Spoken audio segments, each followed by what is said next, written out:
আপনার ভাগ্য পরিবর্তন হতে বাধ্য যদি এইভাবে একবার আল্লাহর কাছে দোয়া করতে পারেন। আসসালামু আলাইকুম প্রিয় দর্শক, ভিডিওটি না টেনে সম্পূর্ণ দেখার অনুরোধ রইল।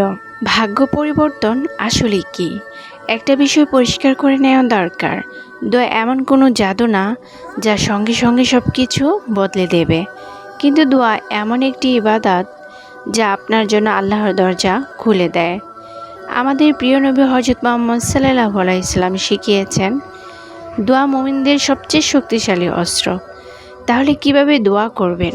নাম্বার 1, ভেঙে পড়া হৃদয় নিয়ে দোয়া করুন।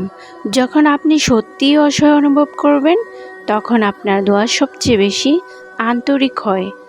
শুধু মুখে না, হৃদয় দিয়ে বলুন, হে আল্লাহ, আমি আপনার কাছে ছাড়া আর কোথাও যেতে পারি না। নাম্বার 2, নির্জনে আল্লাহকে ডাকুন। রাতের নীরব সময়, যখন সবাই ঘুমিয়ে থাকে, সেই সময় 2 রাকাত নামাজ পড়ে আল্লাহকে ডাকুন। এই সময় দোয়া খুব বেশি কবুল হয়। নাম্বার 3, নিজের ভুল স্বীকার করুন। বলুন, হে আল্লাহ, আমি ভুল করেছি, আমাকে ক্ষমা করুন। এই স্বীকারোক্তিই দোয়ার দরজা খুলে দেয়। নাম্বার 4, বারবার দোয়া করুন।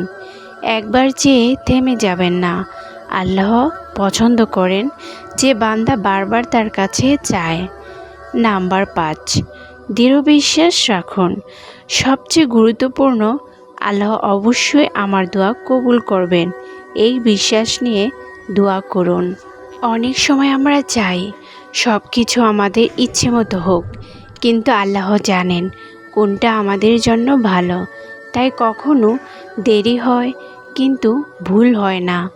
হয়তো অনেক সময় আপনি যেটা চাচ্ছেন সেটা নাও পেতে পারেন, কিন্তু তার বদলে আল্লাহ আপনাকে এমন কিছু দান করবেন, আপনি অনেক বেশি খুশি হয়ে যাবেন এবং আপনার ভাঙা হৃদয় একদমই শান্ত হয়ে যাবে।